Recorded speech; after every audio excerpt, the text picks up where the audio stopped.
में बहुत सारे पाठ हमने सीखे थे कि योना को हमने देखा था कि जब प्रभु परमेश्वर जहाँ जाने के लिए उसे भेजता है, तो वो वहाँ ना जाते हुए अपने मन का, अपने पसंदीदा गम्यस्थान चुन लेता है और प्रभु के आज्ञा को उल्लंघन करते हुए प्रभु के योजना में रोड़े बनने का कोशिश करता है। लेकिन प्रभु वो सब चीजें सहन नहीं करते।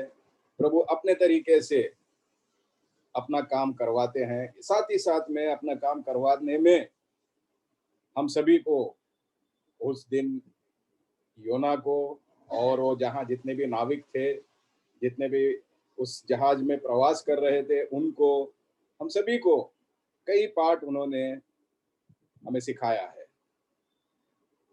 और वो पाठ जानते हुए वो सीख हमने जो सीखा था वो ये है, उसमें मूलभूत सीख ये है कि जब प्रभु हमें कहीं पे जाने के लिए कहते हैं, प्रभु हमें कुछ करने के लिए कहते हैं, निसंकोच, बिना आगे पीछे सोचे, बिना परिणाम सोचे हमें उस कार्य में आगे लगना है। क्योंकि सोचने का काम, परिणाम, ये सब जो है प्रभु के योजना के अनुसार होता है।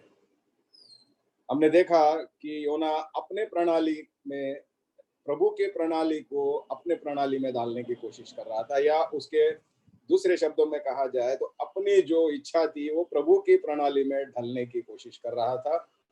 ऐसा करते हुए वो एक गलत निर्णय लिया, गलत स्थान पे निकल पड़ा और गलत स्टेशन के लिए, यानी गम्यस्थान के लिए उसने टिकट खरीद के आगे निकलते हुए हम देखते हैं।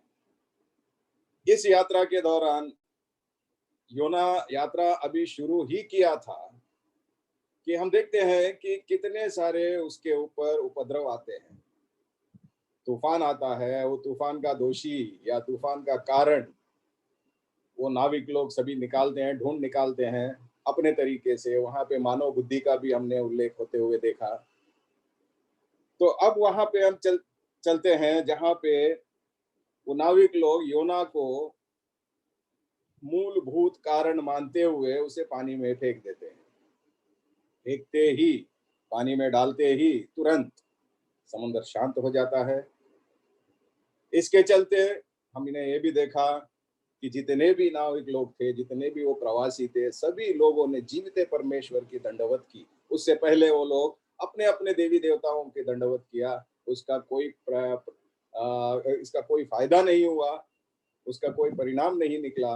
लेकिन जब अंत में देखते हैं कि जीविता परमेश्वर का एक दास जो जीवित परमेश्वर का आज्ञा का उल्लंघन करता है, तो क्या परिस्थिति होती है। उन्होंने आंखों देखी गवाही अपने आप को वहां पे रखते हुए अपने जीवन में वो लोग परिवर्तन लाए। तो अब हम चलते हैं दूसरे अध्याय की तरफ, योना का दूसरा अध्याय 1 से लेके 5 तक। कोई भाई पढ़ने में मदद करे मुझे। योना की किताब दूसरा अध्याय 1 से लेके 5 तक भाई। तब योना ने उसके पेट में से अपने परमेश्वर यहोवा से प्रार्थना करके कहा, मैं संकट में पड़े हुए यहोवा की दुहाई दी और उसने मेरी सुन ली है। अधलोक के उधर से मैं चिल्ला उठा और तूने मेरी सुन ली। तूने मुझे गहरे सागर में समुद्र की तह तक डाल दिया और मैं धाराओं के बीच में पड़ा रहा था। तेरी भड़काई हुई सब तरंगें और लहरें मेरे ऊपर से बह गई। तब मैंने कहा, मैं तेरे सामने से निकाल दिया गया हूँ, तो भी तेरे पवित्र मंदिर की ओर फिर ताकूंगा। मैं जल से यहाँ तक घिरा हुआ था कि मेरे प्राण निकले जाते थे। गहरा सागर मेरे चारों ओर था और मेरे सिर में सिवार लिपटा हुआ था। पढ़े गए इन वचनों को परमेश्वर आशीषित करे। और पढ़े गए दास भाई गब्बर सिंह को आपको धन्यवाद। अब हम यहाँ पे देखते हैं कि ये जो दूसरा अध्याय जो है, ये पहला अध्याय के 17 वचन के बाद का कंटिन्यूएशन है। इसके आगे चलता हुआ हम अंश को हम देख पाते हैं। यहाँ पे हम देखते हैं 17 वचन में अगर हम देखें तो वहां पे एक मछली तैयार की गई है। वहां पे अंग्रेजी में लिखा है कि now the lord had prepared a great fish to swallow Jonah. यहोवा ने एक बड़ा सा मछ ठहराया कि योना को निगल ले। अब यहाँ पे ये जो मछली वहां पे रहना और योना को ये लोग समंदर में फेंकना, ये कोई कोइंसिडेंशियल नहीं है, ये कोई ऐसी घटी हुई घटना नहीं है, ये सुनियोजित घटना है, सुनियोजित प्रणाली है जो प्रभु के अधीन में था। इसीलिए वचन साफ साफ कहता है कि यहोवा ने एक बड़ा सा मछ को ठहराया, यानी मछली को यहोवा ने पहले से ही ठहरा के रखा, बना के रखा, तैयार रखा, कहते हुए कि मेरा दास तेरे अंदर आने वाला है, तू तैयार रहना। हो सकता है कि आदेश दी गई हो मछली को कि तू भूखा रहना, उपवास करना, तो कुछ भी नहीं खाना, क्योंकि तेरा जो पेट है इसको मैं 3 दिन के लिए किराए पे लेने वाला हूँ, या नहीं तो इसको 3 दिन के लिए मेरा दास जो है वो उसको रखा जाएगा उसमें। तो ये कहते हुए यहाँ पे हम देखते हैं कि इस बात को योना नहीं जानता था, ये तैयारी योना के समझ के बाहर थी। तो यहाँ पे हम देखते हैं कि योना को जो है वो फेंकते ही, जैसे ही वो फेंका गया, वो समुंदर, वो मछली के पेट में चला गया। अब ये पता नहीं कि योना गिला हुआ या नहीं हुआ, ये दूसरी बात है। तो हम देखते हैं दूसरा वचन जो है वो सब चीजों, दूसरा अध्याय जो है हमें वो सब चीजों को बताता नहीं है, लेकिन सीधे सीधे मुद्दे पे ले जाता है। वो ये है, तब योना ने उसके पेट में से परमेश्वर यहोवा से प्रार्थना किया। अब देखिए यहाँ पे हम योना के पेट में से प्रार्थना करने वाला योना को देखते हैं। मछली के पेट में से प्रार्थना करने वाला योना को हम देख रहे हैं यहाँ पे। यानी योना कहाँ है? योना अभी एक मृत अवस्था में है। अब योना जो है परमेश्वर के अनुशासन और अनुग्रह के तले आ चुका है। अब वो प्रार्थना कर रहा है और परमेश्वर, शक्तिशाली परमेश्वर, वो प्रार्थना सुनने वाला परमेश्वर है, प्रार्थना को जवाब देने वाला परमेश्वर है, ये वो बखूबी जानता है। इसीलिए वो कहता है, मैंने संकट में पड़े हुए यहोवा की दुहाई दी और उसने मेरी सुन ली। अधोलोक के अधर में से मैं चिल्ला उठा और तूने मेरी सुन ली। अधोलोक में से, अधोलोक का मतलब यहाँ पे अंग्रेजी में लिखा है कि I cried out to the Lord because of my affliction, he answered me out of the belly of Sheol। Seoul का मतलब क्या है? यशायाह की किताब 38वां अध्याय 18वां वचन पढ़े भाई। यशायाह की किताब 38वां अध्याय और 18वां आयत।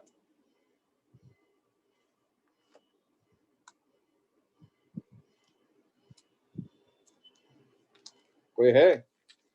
हेलो सर, एक बार रिपीट कर। यशायाह 38 ओके, जी जी जी जी, 1 मिनट। और 18 ईसाया 18 अध्याय 38वां अध्याय 18वां 38। आयत। ओके ओके ओके, ठीक ठीक। क्योंकि अधलोक तेरा धन्यवाद नहीं कर सकता, ना मृत्यु तेरी स्तुति कर सकती है। जो कब्र में पड़े वे तेरी सच्चाई की आशा नहीं रख सकते। बस, तो यहाँ पे देखिए, यहाँ पे अंग्रेजी में शियोल का नाम लिया गया है। शियोल का मतलब है कि अधोलोक, यानी मृत्यु लोक। मृत्यु में जो पड़े हुए हैं वो क्या कहते हैं यहाँ पे? क्योंकि अधोलोक तेरा धन्यवाद नहीं कर सकता, ना मृत्यु तेरी स्तुति कर सकती है। इसका मतलब योना जो है अधोलोक में चला गया, यानी पाताल में, यानी मृत्यु लोक में चला गया। सो वहां पे योना मरते हुए और समुद्र की गहराइयों से प्रभु परमेश्वर को बुला रहा है, वो चिल्ला रहा है, कहता है देखो अधोलोक के उधर में से मैं चिल्ला उठा और तूने मेरी सुनी। सो यहाँ पे अनुमान लगाइए, अगर आप और मैं, अगर हमारी ऐसी स्थिति होती तो हम क्या करते? हम भी ठीक यही करते, हम भी प्रार्थना ही करते, क्योंकि वहां पे और कोई चारा नहीं रहता हमें, वहां पे दूसरा कोई विकल्प हमारे पास नहीं है इसके सिवाय कि हम प्रभु परमेश्वर, हमारा जो सृजनहार है, शक्तिशाली है, उसको पुकारे सिवाय और कुछ नहीं हमारे पास। यहाँ पे एक और बात हमें सिद्ध हो रही है तीसरे वचन में कि तूने मुझे गहरे सागर में, समुद्र की तह में डाल दिया और मैं धाराओं के बीच में पड़ा। तेरी भड़काई हुई सब तरंगे और लहरें मेरे ऊपर से बह गई। यहाँ पे योना समझ गया, समंदर जो है प्रभु परमेश्वर का है।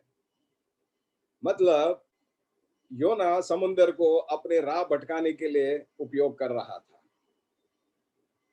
योना अपना गम्य स्थान बदलने के लिए समुंदर का उपयोग कर रहा था, लेकिन यहाँ पे उसको स्मरण आ गया है कि जो समुंदर को वो अपने फायदे के लिए इस्तेमाल करने जा रहा था, उपयोग करने जा रहा था, उस समुंदर और उसके जितने भी लहरें हैं, वो सभी जो है प्रभु के अधीन में है।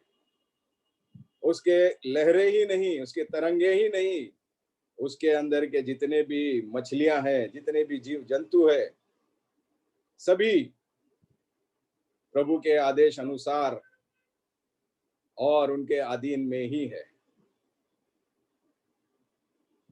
और अगर इसको हम और खुलासे से देखना है, भजन संहिता 88 1 से लेके 10 तक अगर हम पढ़ेंगे, भजन संहिता 88 88 Psalms 1 to 10। हे मेरे उद्धारकर्ता परमेश्वर यहोवा, मैं दिन को और रात को तेरे आगे चिल्लाता आया हूँ। मेरी प्रार्थना तुझ तक पहुंचे, मेरे चिल्लाने की ओर कान लगा, क्योंकि मेरा प्राण क्लेश में भरा हुआ है और मेरा प्राण अधोलोक के निकट पहुंचा है। मैं कब्र में पड़ने वाले में गिना गया हूँ। मैं बलहीन पुरुष के समान हो गया हूँ। मैं मुर्दों के बीच छोड़ा गया हूँ, और जो घात होकर कब्र में पड़े हैं, जिनको तू फिर स्मरण नहीं करता, और वे तेरी सहायता रहित हैं, उनके समान मैं हो गया हूँ। तूने मुझे गहरे गड्ढे के तल ही में अंधेरे और गहरे स्थान में रखा है। तेरी जलजलाहट मुझी पर बनी हुई है, और तूने मुझे अपने सब तरंगों से मुझे दुख दिया है। तूने मेरे पहचान वालों को मुझसे दूर कर दिया है, और मुझको उनकी दृष्टि में घिनौना किया है। मैं बंदी हूँ और निकल नहीं सकता। दुख भोगते भोगते मेरी आंखें धुंधला गई हैं। हे यहोवा, मैं लगातार तुझे पुकारता और अपने हाथ तेरी ओर फैलाता आया हूँ। क्या तू मुर्दों के लिए अद्भुत काम करेगा? क्या मेरे लोग उठकर तेरा धन्यवाद करेंगे? बस भाई, ये यहाँ पे देखिए, ये कैसा विलाप करने वाला एक भजन है, दाऊद लिख रहे हैं यहाँ पे। ये हमें ये सारा ये 10 वचन जो है एक संकटमय परिस्थिति हमें बताता है, और वो संकटमय परिस्थिति तब होता है जब प्रभु के लोग, प्रभु के भक्तजन और प्रभु से बचाए हुए लोग अपनी राह भटक जाते हैं। तो प्रभु परमेश्वर जो है उनकी स्थिति, उनकी हालात इन 10 वचनों जैसा कर देते हैं। जब कभी भी हम उनकी राह भटक जाते हैं, जब कभी भी हम उनके दिखाए हुए रास्ते से हम अलग चलने लगते हैं, तब प्रभु जो है अपने रास्ते में उन्हें पुनः लाने के लिए, हमें लाने के लिए, जब परमेश्वर के दास अपनी राह भटक जाते हैं, तो उन्हें वापस अपने रास्ते में लाने के लिए प्रभु जो उपयोग करने वाले तरीके हैं उसके बारे में लिखा है। हूबहू जो योना लिख रहा था वही यहाँ पे लिख रहा है। देखिए 7वां वचन में, तेरी जलजलाहट मुझी पर बनी हुई है, और तूने अपने तरंगों से मुझे दुख दिया है। वहां पे क्या लिखता है कि तूने अपने तरंगों में मुझे ढा दिया है, गहरे सागर के समुद्र के तह में डाल दिया है, और तेरी भड़काई हुई तरंगे और लहरें मेरे ऊपर बह गई है। सो कहने का मतलब यह है कि पश्चातापी प्रार्थना, अब योना जो है अधोलोक में से योना प्रभु की विनती कर रहा है, दुहाई दे रहा है, चिल्ला रहा है। So there is no place for a god destined child to run away from his destined path. So एक नियोजित स्थान से, नियोजित मार्ग से जो प्रभु दिखाता है, वहां से उनके बच्चे, उनके संतान कभी भी भटक नहीं सकते। अगर भटक जाते हैं तो वो बखूबी जानते हैं उनको कैसा लाना है, क्योंकि प्रभु परमेश्वर हमसे प्रेम करते हैं, क्योंकि हमारे लिए प्रभु अपने मन में एक योजना बनाए रखा है। जब तक वो योजना पूरी नहीं होगी, वो हमें अलग रास्ते में जाने नहीं देंगे, हम छोड़ेंगे नहीं। इसके बाद हम देखते हैं योना का प्रार्थना कैसा है। 4वां वचन देखिए, तब मैंने कहा, मैं तेरे सामने से निकाल दिया गया हूं, कैसे मैं तेरे पवित्र मंदिर की ओर फिर ताकूंगा।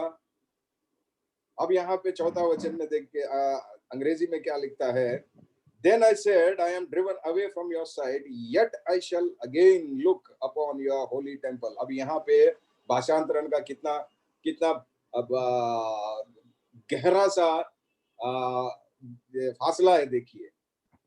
अंग्रेजी में लिख रहे हैं, Then I said, I am driven away from your sight, yet लेकिन I shall again look upon your holy temple. लेकिन इसमें देखिए हिंदी में कैसा लिख रहा है कि तब मैंने कहा, मैं तेरे सामने से निकाल दिया गया हूं, कैसे मैं तेरे मंदिर की ओर फिर सकूंगा।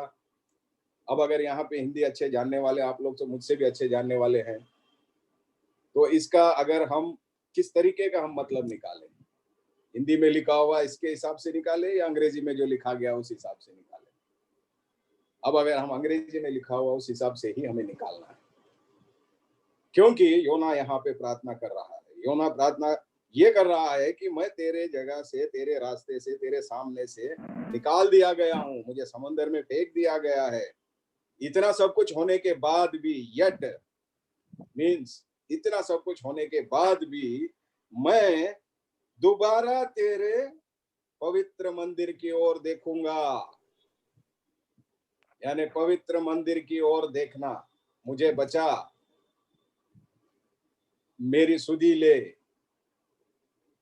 करके यहाँ पे हम देखते हैं योना पवित्र मंदिर की ओर देख रहा है। और वो कहां से देख रहा है, कहां से देख रहा है? मछली के पेट में रहते हुए योना प्रार्थना कर रहा है। So the scripture teaches us there is no place for prayer.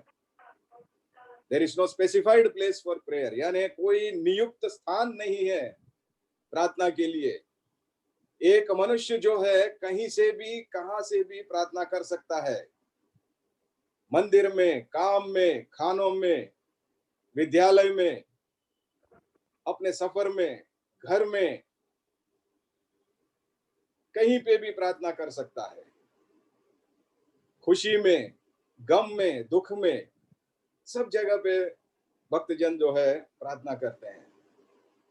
इसीलिए प्रार्थना के लिए कोई समय नियुक्त नहीं है, प्रार्थना के लिए कोई स्थान नियुक्त नहीं है, और दूसरा, प्रार्थना के लिए कोई पोस्चर नियुक्त नहीं है। अब योना मछली के पेट में किस पोस्चर में हो, यानी किस शारीरिक अवस्था में या किस तरीके से वो प्रार्थना किया होगा, किसी को नहीं मालूम, ना ही यहाँ पे लिखा हुआ है। उसने प्रार्थना किया बस। यानी आप भले जहां कहीं पे भी हो, हम भले जहां कहीं पे भी हो, किसी परिस्थिति में हो, चल रहे हो, दौड़ रहे हो, खा रहे हो, पी रहे हैं, बैठे हैं, हर हालात में हमें जो है हम प्रार्थना कर सकते हैं। कभी भी प्रार्थना कर सकते हैं, सुबह, शाम, रात, बीच रात में उठ के, बीच दोपहर में उठ के, कभी भी प्रार्थना कर सकते हैं। सताए हुए लोग, प्रताड़ित लोग, संकट में फंसे हुए लोग कहीं से भी प्रार्थना कर सकते हैं। प्रार्थना जो है वो मजबूत है, बलवंत है, प्रभु परमेश्वर को भी झुकाने वाला एक बहुत से खूबसूरत सा प्रणाली हमें प्रभु यीशु मसीह ने सिखा के गए हैं, हमें बता के गए हैं, और उसका एक प्रतिरूप वो खुद हमें बता के गए कि जब जब उनको आवश्यकता थी तब तब वो पिता परमेश्वर से प्रार्थना किया करते थे। पौल और सिलास के बारे में अगर हम पढ़ते हैं प्रेरितों के कार्य 16वां अध्याय 25 से आगे अगर पढ़ते हैं तो वहां पे हम देखते हैं कि प्रार्थनाओं का क्या प्रतिफल निकला है। पूर्ण मन से उन्होंने प्रार्थना किया। एक बार हम पढ़ते हैं प्रेरितों के कार्य 16वां अध्याय, प्रेरितों के कार्य 16वां अध्याय 25वां वचन। 16 अध्याय सर। हाँ हाँ 16 ब्रदर, वचन 25 ओके। आधी रात के लगभग पौलुस और सीलास प्रार्थना करते हुए परमेश्वर के भजन गा रहे थे और बंधुए उनकी सुन रहे थे। हाँ पढ़िए ब्रदर आगे। कि इतने में एकाएक बड़ा भूडोल हुआ, यहाँ तक कि बंदी गृह की नेब हिल गई और तुरंत सब द्वार खुल गए और सबके बंधन खुल पड़े और दरोगा जाग उठा और बंदी गृह के द्वार खुले देखकर समझा कि बंधुए भाग गए, सो उसने तलवार खींचकर अपने आप को मार डालना चाहा, परंतु पौलुस ने ऊंचे शब्द से पुकारकर कहा, अपने आप को कुछ हानि ना पहुंचा, क्योंकि हम सब यहाँ हैं। बस ब्रदर, बस काफी है। अब देखिए यहाँ पे पौलुस और सिलास ये दोनों प्रार्थना कर रहे हैं। कब प्रार्थना कर रहे हैं? आधी रात में प्रार्थना कर रहे हैं। आधी रात में लगभग पौलुस और सिलास प्रार्थना करते हुए परमेश्वर के भजन गा रहे हैं। आधी रात में कहाँ है ये लोग? इनका समय क्या है? आधी रात को प्रार्थना कर रहे हैं। और इनका स्थान कहाँ है? ये कैद खाने में है, कोई अच्छी अवस्था में नहीं है। और उन दिनों के कैद खाना, जैसे कि मैंने पहले भी शायद बताया होगा कि उन दिनों के कैद खाने आजकल के कैद खाने के जैसा सहूलियत भरे हुए नहीं होते थे, बहुत तंग होते थे। उनको एक खड्डा जैसा, एक जमीन में खड्डा किया जाता था, वो खड्डे में रस्सी से उतारे जाते थे उनको। वो कैद खाना ऐसा हुआ करता था। अब वो खड्डे में नीचे जाके वो किस अवस्था में है किसी को नहीं पता, लेकिन ऐसे हालात में भी पौलुस और सिलास को हम देखते हैं कि वो लोग प्रार्थना कर रहे हैं। वो प्रार्थना करने के से उसका परिणाम क्या हुआ हम आगे पढ़ लिए थे। एक बहुत बड़ा भूकंप आ गया और वहां पे इनके जो बंधन थे, देखिए क्या लिख रहे हैं, इतने में एक बड़ा सा भूकंप आया, यहाँ तक कि बंदी गृह की नींव हिल गई, तब सब द्वार खुल गए और सबके बंधन खुल गए। केवल जो प्रार्थना कर रहे थे उन्हीं का नहीं, पता नहीं वहां पे कितने कैदी थे, उन सभी का बंधन खुल गए। तो कहने का मतलब यह है कि प्रार्थना में इतनी ताकत है। प्रार्थना जो है अनुभव से आता है, और अनुभव से पहले ये प्रार्थना एक आदत से आती है। यहाँ पे योना तकलीफ में है, परेशानी में है। यहाँ पे योना को जो है हालात ने झुका दिया, हालात ने झुकाकर प्रार्थना करने पर मजबूर कर दिया। प्रार्थना क्यों कर सका प्रेरित पौलुस और सिलास? क्यों प्रार्थना कर सके? कैसे प्रार्थना कर सके? क्योंकि इन्होंने प्रार्थना करने की एक आदत बना डाली है, आदत डाल दी है। सुनने वाले मेरे प्रिय भाइयों बहनों, बच्चों में आदत डालिए, भले कैसा भी हो प्रार्थना करे, उनमें आदत डालिए प्रार्थना करने का, क्योंकि ये आदत से आया हुआ प्रार्थना जो है कभी ना कभी जीवन में हमें मदद करेगा, उन्हें मदद करेगा। वही लोग प्रार्थना कर सकते हैं समय और असमय में जिनको प्रार्थना करने की आदत हो। अगर प्रार्थना करने की आदत ना हो तो प्रार्थना नहीं कर पाएंगे परिस्थितियों के अनुसार। तो यहाँ पे योना प्रभु परमेश्वर का चहेता दास है, प्रभु परमेश्वर का चहेता भविष्यद्वक्ता है, इसलिए उसने प्रार्थना सीखा, शुरू से प्रभु से बात करना सीखा। इसी रीति से प्रेरित पौलुस और सिलास ये दोनों भी प्रार्थना करने वाले थे और प्रार्थना करते करते प्रार्थना सीखे हुए लोग थे। प्रार्थना जो है इनके जीवन का एक अंग बन गया था, एक आदत बन गई थी। इसी रीति से आज हमें प्रार्थना को जो है अपनी आदत बनाना चाहिए। मेरा कैसे है बिकॉज क्या है फ्रॉम फील्ड भाई कोई बात कर रहे हैं बीच में, उन्हें म्यूट कर लीजिएगा।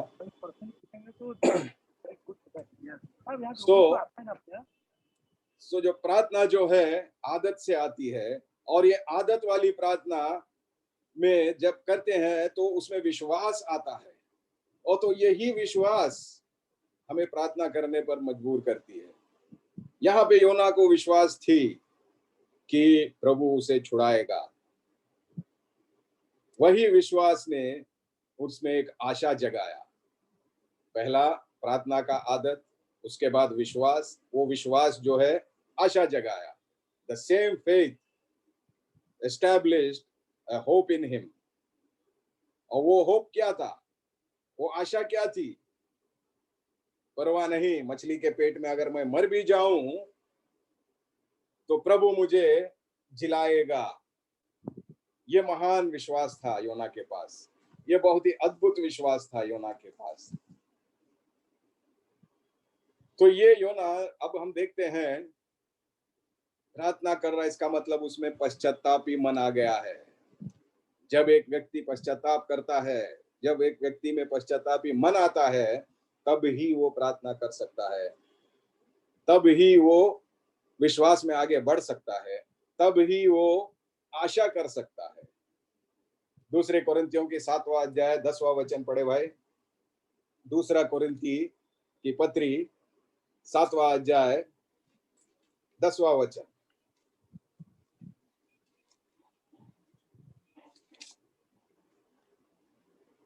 ठीक है, मैं पढ़ लेता हूँ। दूसरे कोरिन्थी क्योंकि सेकंड परमेश्वर कोरिन्थी, हाँ पढ़िए पढ़िए ब्रदर। क्योंकि परमेश्वर भक्ति का शौक ऐसा पश्चाताप उत्पन्न करता है जिसका परिणाम उद्धार है, और फिर उससे पछताना नहीं पड़ता, परंतु संसारी शोक मृत्यु उत्पन्न करता है। हाँ, बस भाई, पहले लाइनों को अगर हम पंक्तियों को देखें तो क्योंकि परमेश्वर भक्ति का शोक ऐसा पश्चाताप उत्पन्न करता है जिसका परिणाम उद्धार है। For godly grief produces a repentance that leads to salvation. यहाँ पे योना पश्चाताप हुआ, पश्चाताप होने के बाद प्रार्थना करने लगा। यहाँ पे परमेश्वर उसकी प्रार्थना सुनता है। परमेश्वर ने प्रार्थना सुनकर योना को बाहर निकालते हैं। योना का जो अधोलोक में से जो प्रार्थना, संकटमय परिस्थिति में से प्रार्थना, समुद्र के गहराई में से जो प्रार्थना किया, वो ठीक वही वैसा ही प्रार्थना था जो प्रेरित पौलुस और सीलास ने उस बंदी गृह में प्रार्थना किया। ठीक वैसा ही प्रार्थना था जो दाऊद ने प्रार्थना किया। तो ये प्रार्थना उसे छुड़ाएगा, ये एक विश्वास था। और वो बखूबी जानता था कि परमेश्वर मुझे अपने रास्ते में लाएगा और अपना कार्य पूरा करवा के लेगा, क्योंकि इसीलिए प्रभु परमेश्वर ने योना की प्रार्थना सुना, क्योंकि because God wanted to give people of Nineveh the message of resurrected Christ. Nineveh के लोगों को पुनरुत्थित मसीह का एक संदेश योना के जरिए सुनाना था। इसीलिए योना का प्रार्थना सुन के प्रभु योना को बचाते हैं। और योना की प्रार्थना और एक चीज है, हमें बहुत ही प्रोत्साहन करने वाला प्रार्थना है। ये उन सभी लोगों को प्रोत्साहित करने वाला प्रार्थना है जो जिन जिन लोग संकट में है, जिन जिन लोग तकलीफ में, ताड़ना में है, भले वो अपने गलतियों से तकलीफ में क्यों ना पड़े हो, भले वो परिस्थितियों के चलते तकलीफ क्यों ना आए हो उनके ऊपर। ये योना का प्रार्थना जो है हम सभी के लिए एक प्रोत्साहन का विषय है।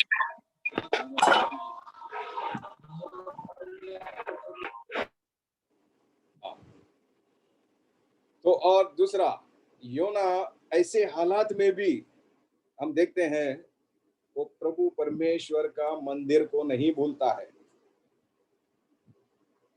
तकलीफ में भी योना जानता है कि वो कहां देखे, उसे कहां देखना है। इसलिए देखिए क्या लिखता है 4 वचन में, तब मैंने कहा मैं तेरे सामने से निकाल दिया गया हूं, कैसे मैं तेरे पवित्र मंदिर की ओर फिर ताकूंगा। हम let us forget that line और हम इंग्लिश वाले लाइन को पकड़ते हैं कि yet I shall again look upon your holy temple, यानी मैं दोबारा तेरे पवित्र मंदिर के तरफ देखूंगा। यानी तकलीफ में, संकटमय परिस्थिति में योना जो है प्रभु परमेश्वर के मंदिर की तरफ देख रहा है। योना बखूबी जानता है कि उसे कहां देखना है, क्योंकि जब मंदिर की तरफ देखो तो मंदिर में वो जानता है कि प्रभु का निवास स्थान है, वो वहां पे उनकी उपस्थिति है। उपस्थिति से भागा हुआ योना उपस्थिति की तरफ देख रहा है। प्रभु की उपस्थिति से भागा हुआ योना प्रभु की उपस्थिति की तरफ देख रहा है। The one who ran away from the presence of the one who wanted to run away from the presence of the Lord, now he is looking at the presence of the Lord. वो temple की तरफ यानी मंदिर की तरफ क्यों देख रहा है? वो जानता है कि मंदिर के अंदर प्रभु वास करता है। अगर किसी घर को देखो, हम अचानक अगर किसी घर को देखते हैं तो हम उस घर के अंदर वास करने वालों को हम याद रखते हैं।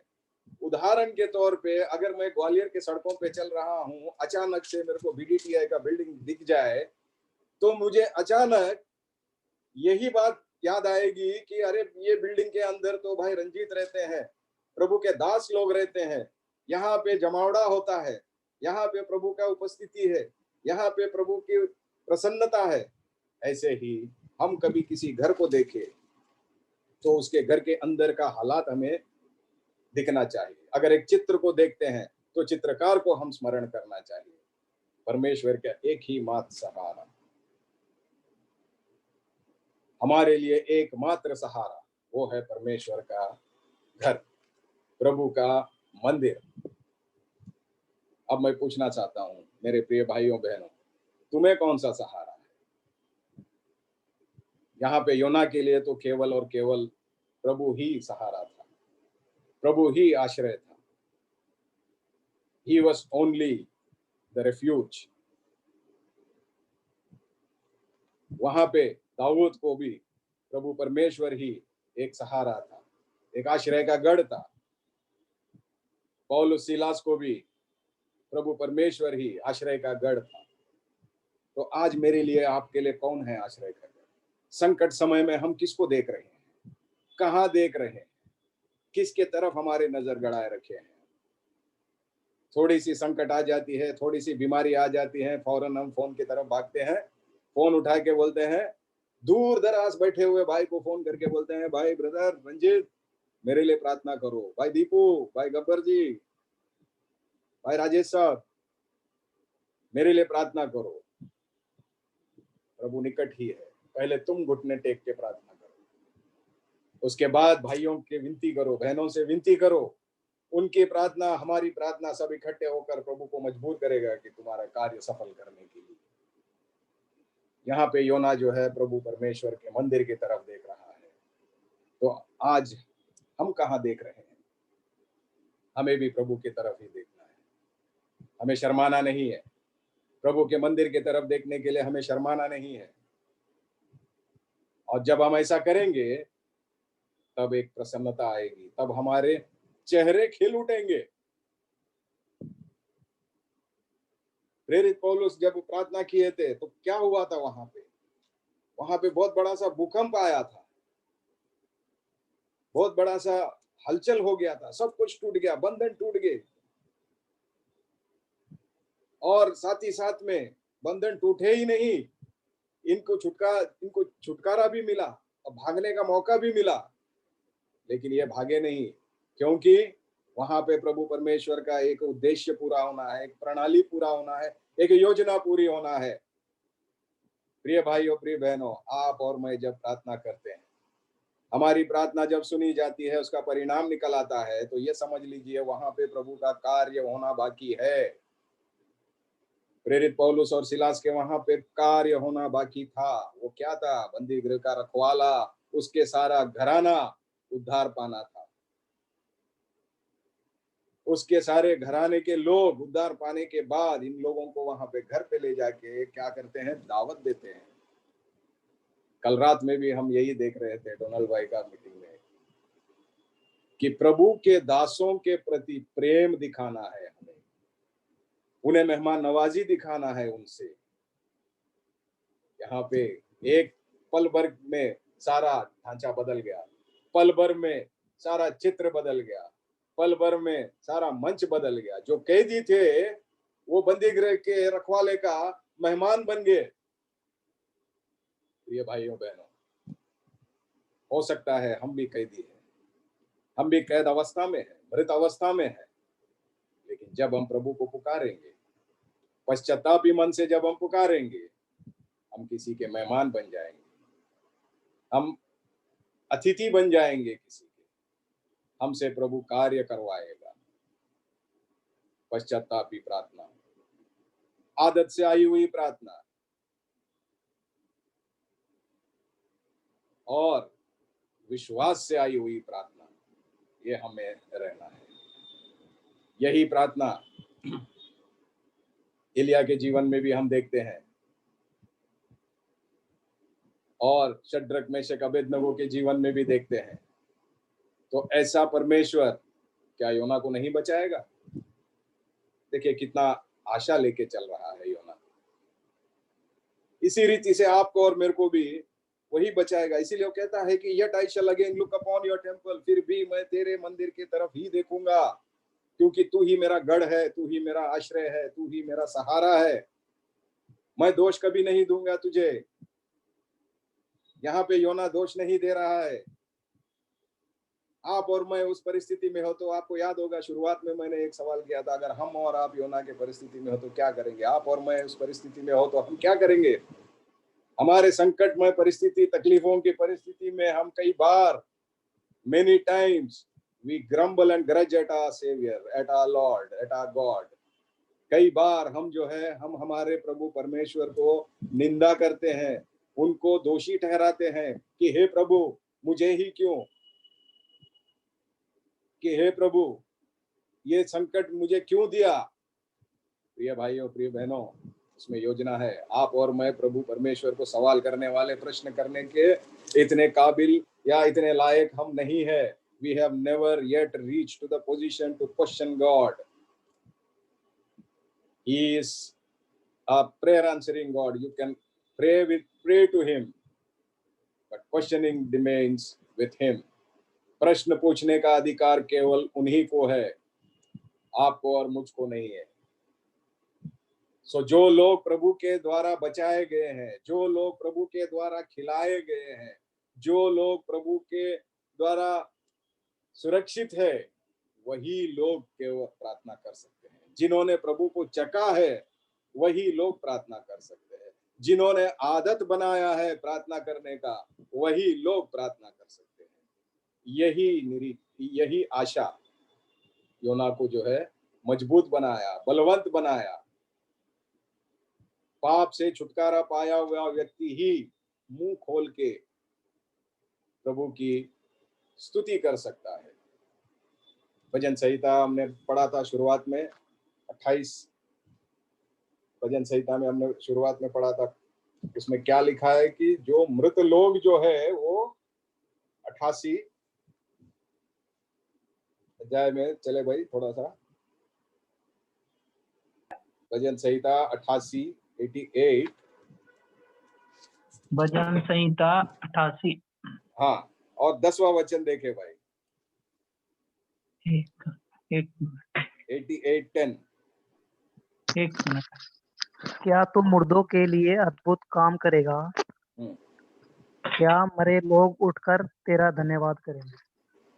देखिए, क्या मरे हुए लोग उठकर तेरा धन्यवाद करेंगे? ये कितना सुंदर सा सवाल है। ये आपके लिए और मेरे लिए है। कितना सुंदर सा सवाल है। अगर आप जीवित है, अगर आप जीवित है, अगर मैं जीवित हूं, तो हमारा काम क्या है? हमें प्रभु का धन्यवाद करना है, हमें प्रभु की स्तुति करना है। मुर्दों में से मुर्दे कभी भी प्रभु की स्तुति नहीं कर सकते, मुर्दे कभी भी प्रभु को धन्यवाद नहीं कर सकते, दे सकते। तो अब देखते हैं हम, योना जब तक मछली के पेट में नहीं गया तो कितना ढीठ और अड़ियल स्वभाव का था, लेकिन अब जो देखते हैं हम प्रभु के उपस्थिति में, प्रभु के सानिध्य में, वो कितना टूट चुका है, अपने आप को तोड़ दिया है वो। तो प्रभु बखूबी जानता है, नहीं झुकोगे वो झुकाना जानता है, नहीं टूटोगे वो तोड़ना जानता है। गिनती की किताब 21वां अध्याय 7वां वचन देखे भाई। गिनती की किताब नंबर्स 21 वर्स 7।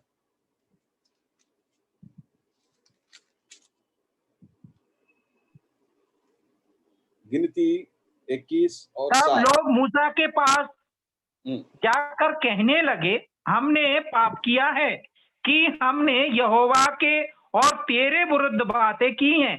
यहोवा से प्रार्थना कर कि वह सांपों को हमसे दूर करे। तब मूसा ने उनके लिए प्रार्थना की। 8वां भी पढ़िए भाई। यहोवा ने मूसा से कहा, एक तेज विष वाले सांप की प्रतिमा बनाकर खंबे पर लटका। तब जो सांप से डसा हुआ उसको देख ले, वह जीवित बचेगा। हाँ, यहाँ पे ये जो ढीठ स्वभाव के इजरायली लोग, जो प्रभु के बचाए हुए लोग, छुड़ाए हुए लोगों का स्वभाव यहाँ पे हमें बता रहा है। ये लोग जो है थोड़ी देर के लिए क्या मूसा उनसे ओझल हो गया, थोड़ी देर के लिए क्या मूसा प्रभु के सानिध्य में गया, इनको अकेले छोड़ के ये सारा कुछ भूल गए और अपने पुराने रास्तों में चलने लगे, ढीठ बन गए थे।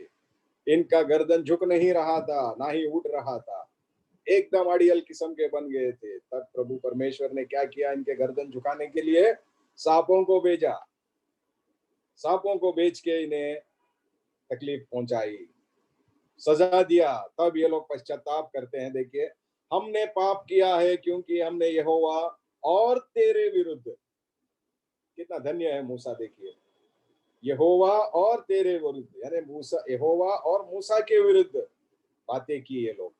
तो पश्चाताप ये दोनों से वो माफी मांग रहे हैं। यहोवा से प्रार्थना कर कि वो सांपों को हमसे दूर करे। तब मूसा ने उनके लिए प्रार्थना की। यहोवा ने क्या कहा, यहोवा ने मूसा से कहा, एक तेज विष वाले सांप की प्रतिमा बना और एक खंबे पे लटका दे। उस दिन उनको बचना है तो गर्दन उठाना है, बचना है तो उस सांप के तरफ देखना है, बचना है तो उस खंबे के तरफ देखना है। अड़ियलपन खत्म, ढीठपन खत्म। अब पश्चातापी, यहाँ पे योना की भी वही स्थिति थी। अड़ियलपन खत्म हो गया, नम्र बन गया, अपने आप को तोड़ दिया। इसी रीति से हम मनश्शे के जीवन में, राजा मनश्शे जो था, इसके बारे में आप लोग पढ़ सकते हैं। दूसरे इतिहास 33:12 से लेके 14 तक अगर हम पढ़ते हैं, पढ़िए भाई। दूसरे इतिहास 2 Chronicles 33:12 and 14। 33वां अध्याय 12 से लेके 14 तक। तब संकट में पड़कर वह अपने परमेश्वर यहोवा को मानने लगा। पढ़िए ब्रदर। हुआ और उससे 12, 13, 14। हेलो, हाँ सही पढ़ रहा हूँ। हाँ पढ़िए। 12, 13, 14 तीनों वचन पढ़े। लौटा दिया। तब मनश्शे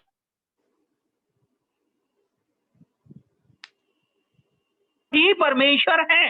इसके बाद उसने दाऊदपुर से बाहर गिदोन के पश्चिम की ओर नाले में मछली फाटक तक एक शहरपनाह बनवाई। फिर ओपेल को घेर कर बहुत ऊंचा कर दिया और यहूदा के सब गढ़ वाले नगरों में सेनापति ठहरा दिए। नहीं भाई, आप गलत पढ़ रहे हैं। 33वां अध्याय 12, 13, 14। ये दूसरा इतिहास है ना? दूसरा इतिहास 33वां अध्याय मैं सही पढ़ रहा हूं, 33 अध्याय हाँ 12 और 13, ये 12 और सही 13। है। तब संकट में पड़कर, यही है सर, हाँ हाँ पढ़िए पढ़िए पढ़िए। हाँ तब संकट में पड़कर वह अपने परमेश्वर यहोवा को मानने लगा हाँ और अपने पूर्वजों के परमेश्वर के सामने बहुत दीन हुआ और उससे प्रार्थना की। तब तब उसने प्रसन्न होकर उसकी विनती सुनी और उसको यरूशलेम में पहुंचाकर उसका राज्य लौटा दिया। तब मनुष्य को निश्चय हो गया कि यहोवा यहोवा ही परमेश्वर है। हाँ बस बस इसके बस बस काफी है, पर्याप्त इसके है। बाद जी बस बस गब्बर भाई बस बस चलेगा, ये दो ही ओके। वचन हम देख लेते हैं। तो यहाँ पे देखते हैं मनुष्य जो बहुत ही अड़ियल था, मनुष्य उसका जीवन अगर देखा जाए तो वो प्रभु के विरुद्ध चलने लगा था। तब यहाँ पे जब वो संकट में पड़ गया, तब वो अपने परमेश्वर यहोवा को मानने लगा और अपने पूर्वजों के परमेश्वर के सामने बहुत दीन हुआ और उसने प्रार्थना की। अब देखिए, जब तक हम दीन नहीं होते, जब तक हम टूट नहीं जाते, जब तक हम पश्चाताप नहीं करते, प्रभु परमेश्वर जो है हमारे प्रार्थना सुनेगा नहीं। अड़ियल प्रार्थना, घमंडी प्रार्थना, ये प्रभु सुनता नहीं है। इसका उदाहरण हमने नए करार में प्रभु यीशु मसीह भी उल्लेख करते हुए बताते हैं। तो इसी रीति से तब देखते हैं, तब उसने प्रसन्न होकर उसकी विनती सुनी और यरूशलेम में पहुंचाकर उसका राज्य लौटा दिया। तब मनुष्य को तब निश्चय हो गया कि यहोवा ही परमेश्वर है।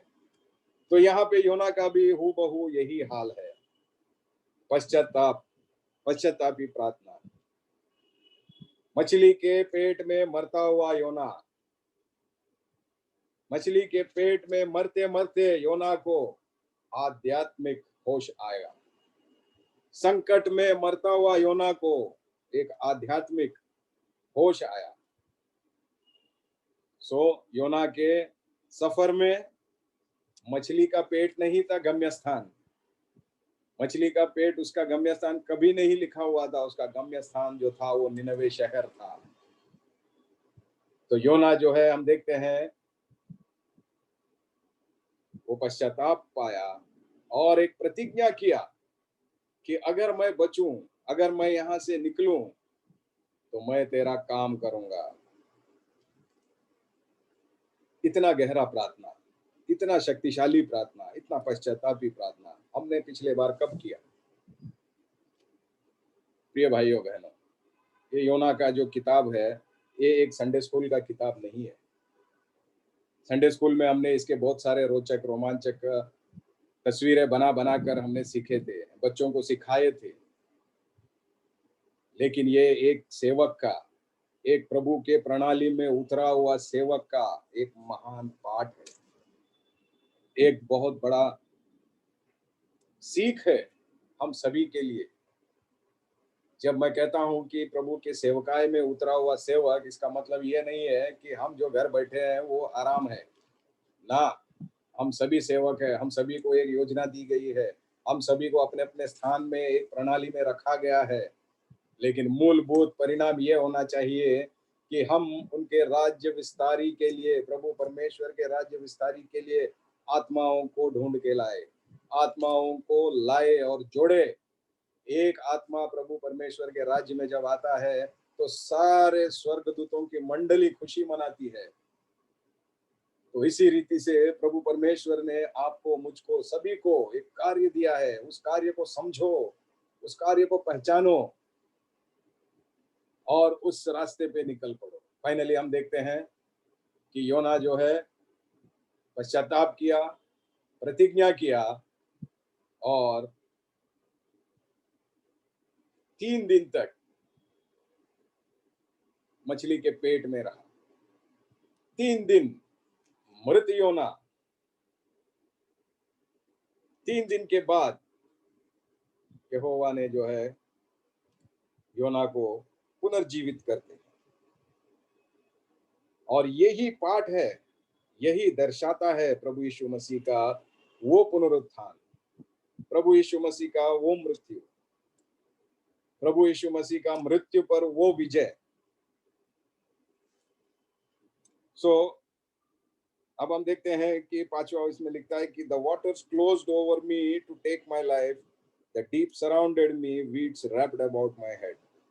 5 में देखता है मैं जल से यहाँ तक घिरा हुआ था कि मेरे प्राण निकले जाते थे, गहरा सागर में मैं चारों ओर था और मेरे सिर में सिवार लिपटा हुआ था। कितना भयानक स्थिति है,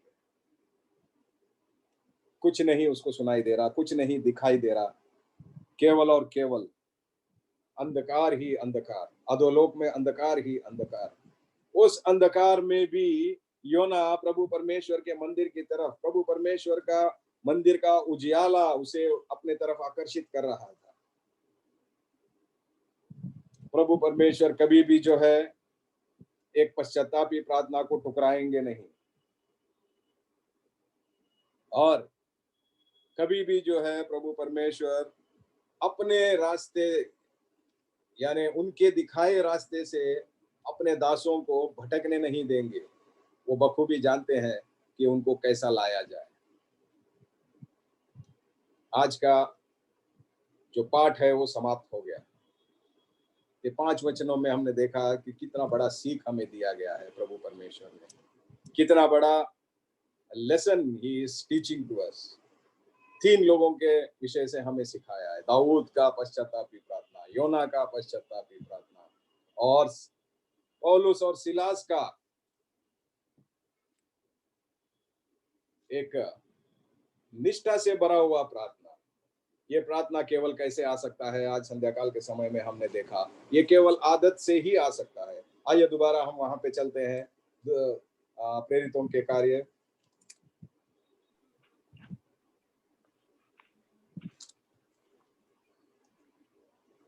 प्रेरितों का कार्य,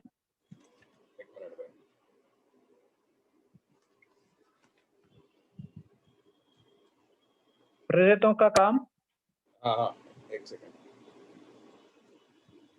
तो अभी हमने पढ़े थे 16 अध्याय, 16 अध्याय, या यस, दोबारा हम 16 अध्याय की तरफ चलते हैं।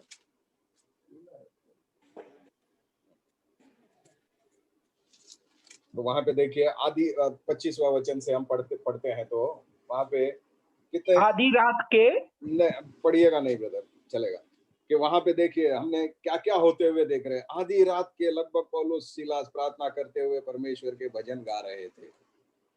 देखिए ये हमें दोबारा हमें ये बात बताता है कि समय और स्थान प्रभु के प्रार्थना करने के लिए कोई मायने नहीं रखता, कभी भी हम प्रार्थना करना चाहिए। उसके बाद देखते हैं दरोगा जाग उठा और बंदीगृह के द्वार खुल के देखकर समझा कि कैदी भाग गए हैं, अतः उसने तलवार खींचकर अपने आप को मार डालना चाहा, परंतु पौलुस ने ऊंचे शब्द से कहा, अपने आप को कुछ हानि ना पहुंचा, क्योंकि हम सब यही हैं।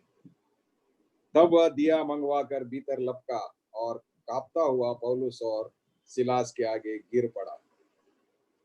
कितना धन्य स्थिति में आए देखिए ये लोग। एक पल में ये लोग कैदी थे, दूसरे पल में कैद का रखवाला जो है वो इनके चरणों के ऊपर है। अगर हम अपने आप को वहां पे रखते हैं तो हमारी परिस्थिति उलट होगी। हम रात भर वो बंदीगृह का रखवाला जो होता है, कैद खाने को देखने वाला जो होता है, उसके चरणों में हम पड़े रहेंगे, माफी मांगते हुए, मिन्नतें करते हुए, तरीके ढूंढते हुए अपने आप को बचाने का। लेकिन यहाँ पे हम देखते हैं पौलुस ने ऐसा कुछ नहीं किया। उन्होंने अपना जो इन्फ्लुएंस है, अपनी जो पैरवी है, वो सेनाओं के यहोवा के पास रखा। सेनाओं के यहोवा ने अद्भुत कार्य किया। 31वां वचन देखिए क्या खूबसूरत से लिखा है। उन्होंने कहा, प्रभु यीशु मसीह पर विश्वास कर तो तू और तेरा घराना उद्धार पाएगा। संदर्भ हमें सवाल लेकर आता है। यही बात मैं बार बार रंजीत भाई से कहता हूं कि जब हम लोग सेवकाई के लिए निकलते हैं कि कन्वर्सेशन, डिस्कशन हमारा ऐसा होना चाहिए कि अगला हमसे प्रश्न पूछे। यहाँ पे संदर्भ ऐसा हुआ है कि अगला प्रश्न पूछ रहा है प्रभु के दासों से, हे सज्जनों, उद्धार पाने के लिए मैं क्या करूं? तो यहाँ पे देखते हैं इनको जेल में डाले जाना भी प्रभु के उद्देश्य के अनुसार है। जेल में इन्हें बंद करवाया जाना, कैद खाने में इनके बंधनों में झगड़े जाना, ये भी प्रभु परमेश्वर के उद्देश्य के अनुसार है।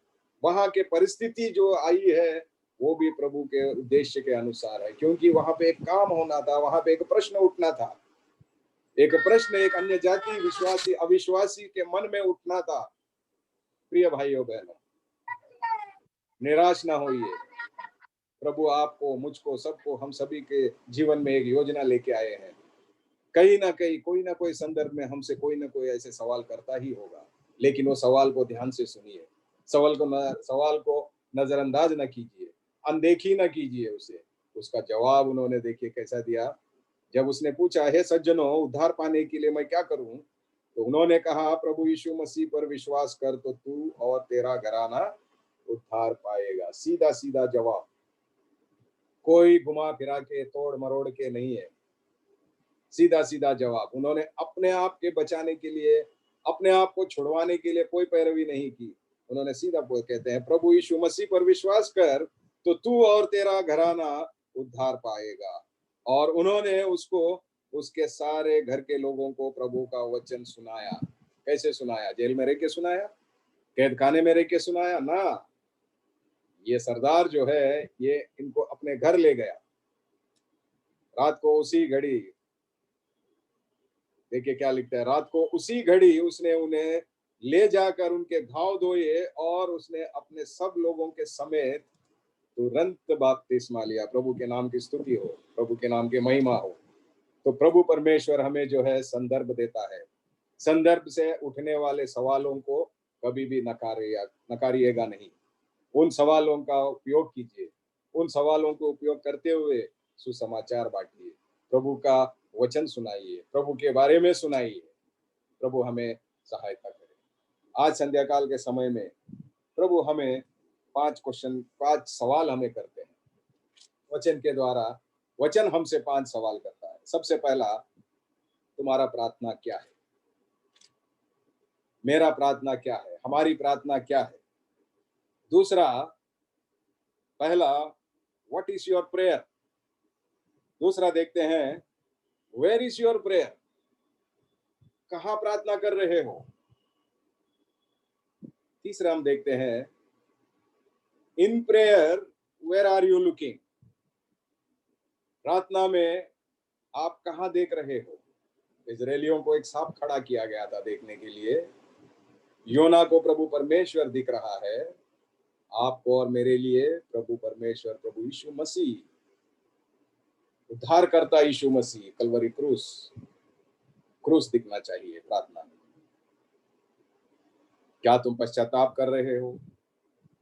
और अंतिम प्रश्न ये है, क्या अपने आप को नम्र बना के प्रभु की सेवकाई के लिए उपयोगी होने के लिए तैयार हो?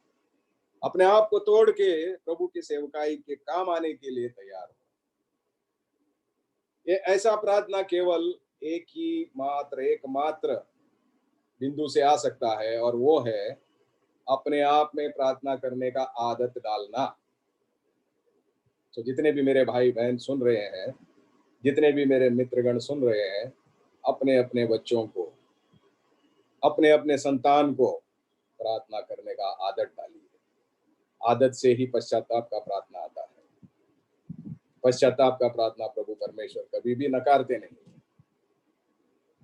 तो होने दे कि पवित्र आत्मा परमेश्वर हमें एक अच्छा प्रार्थना करने वाले व्यक्ति के रूप में उभारे। हम सभी को पवित्र आत्मा परमेश्वर की सहायता से हम सभी एक अच्छे प्रार्थना करने वाले योद्धा बन सके, ताकि प्रभु हमारी प्रार्थनाओं को सुने और उन्हें योग्य जवाब, योग्य उत्तर हमें वो दे। प्रभु के नाम की स्तुति हो।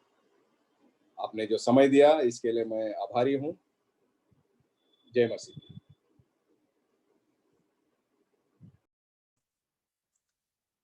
Thank you so much sir, बहुत बहुत धन्यवाद। आपने कितनी सुंदर रीति से आज का वचन दिया, हमारे बीच में लेके आए, उसके लिए बहुत बहुत धन्यवाद। सच में समय का पता ही नहीं चला, कब समय हो गया कोई बिल्कुल भी पता जरा सा ही नहीं चला।